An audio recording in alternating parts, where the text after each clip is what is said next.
Hello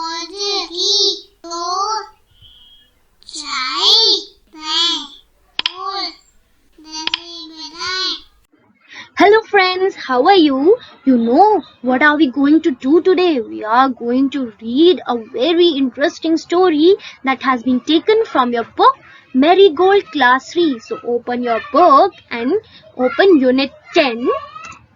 And the story, its name is The Ship of the Desert.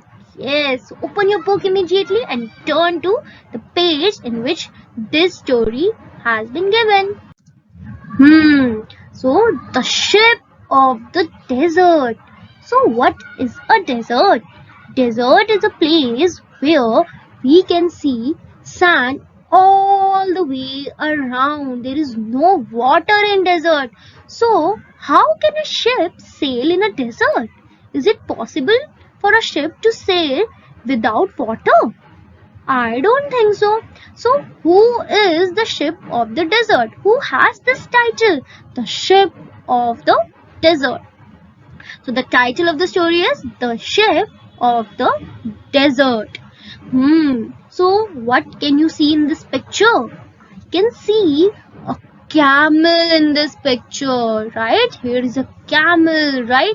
And here is the king of the jungle, that is lion. The lion is looking at the paws of the camel, right? Okay, so we have observed the picture that has been given. Now let us start reading the story. Lion roaring. Who are you? Camel looking down at the lion. I am the ship of the desert. Who are you? Lion. Don't you know me? I'm the king of the forest. Camel. Are you? Oh, I see. Lion frowning. You call yourself the ship of the desert? How can you be a ship? You are an animal. So this story is in the form of dialogue. So there are two characters in the story. One is the lion and the second one is the camel. So lion and camel are saying their dialogue simultaneously. Okay. So what does lion say to the camel?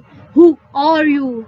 Camel look down and says, I am the ship of the desert. Who are you? Lion replies, don't you know me? I'm the king of the forest. Then camel says, are you? Oh, I see. Lion speaks frowning. You call yourself the ship of the desert. How can you be a ship? You are an animal. So lion is confused that how can you call yourself a ship? You are an animal. So how can you be a ship? A thing. So what reasons will camel give to the lion as why he calls himself a ship of the desert? Let's see. Then camel says, look at my feet. They are thick and padded. The hot sun does not burn them. Oh, so when the camel walks on the desert, it does not burn. It does not burn its feet. Why? Because they are thick and padded. So then what does lion say? My feet are padded too.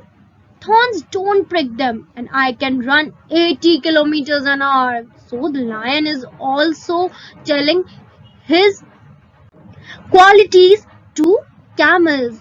So the lion is saying that my feet are padded too. Yours are not the only one which are padded and thick. Mine are padded too. And you know what?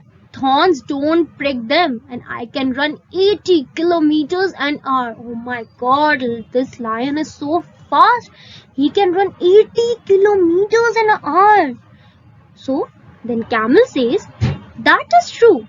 You can run 80 kilometers an hour in the forest, but can you run even a mile on the hot sand?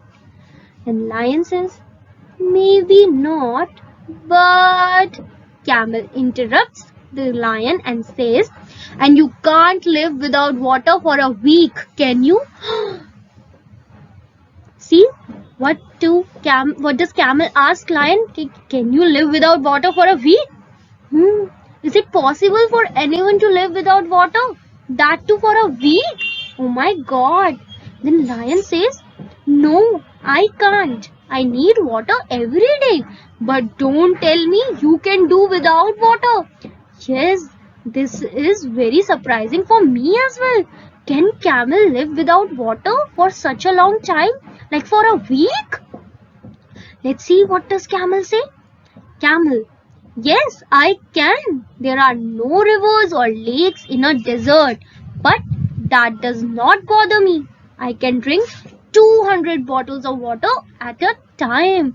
Oh, camels are so special. They can live without water for a week. In deserts there are no rivers or lakes for camels to drink water frequently.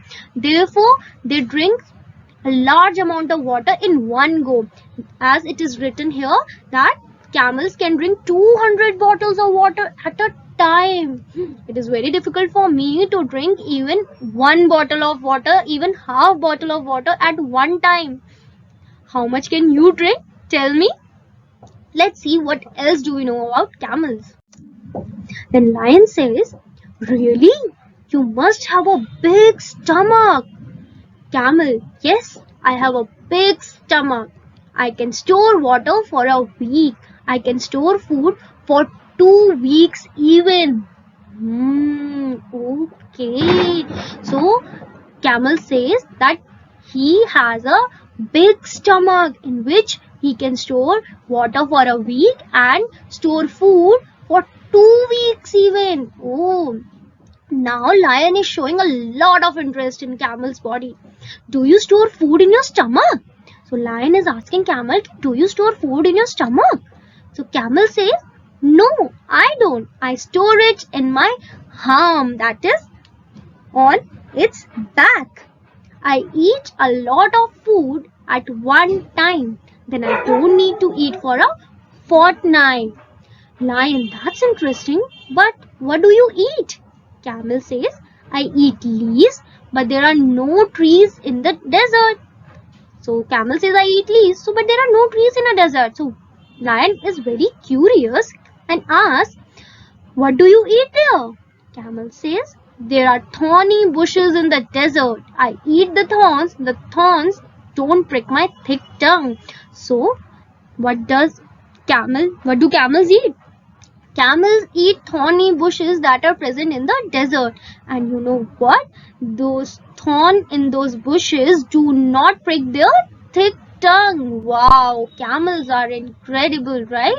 Lion says, how funny. Camel: Mr. King of the forest, please come with me to the desert. So now camel is asking Mr. King of the forest. Who is the Mr. King of the forest? The lion. And he's asking the lion to come to the desert. Will lion go? No, lion cannot go because he does not have such thick padded feet like camels. And if he goes, then the sand will burn his feet, right? Secondly, he cannot store water. Lions cannot store water, right? So they need water frequently. They cannot store food. They cannot eat thorny bushes. So how will the lion survive in the desert? He cannot. So what does lion say to this offer? No, I'd better not. I can't walk on burning sand. I can't store food and water, and I can't eat thorns. Goodbye and good luck, Mr. Ship of the Desert. So now the lion agrees that yes, camel is the ship of the desert, right? Okay, so this beautiful story is written by S.K. Ram. So, did you like the story? I liked it very much. Do tell me whether you like it or not. We will meet next time.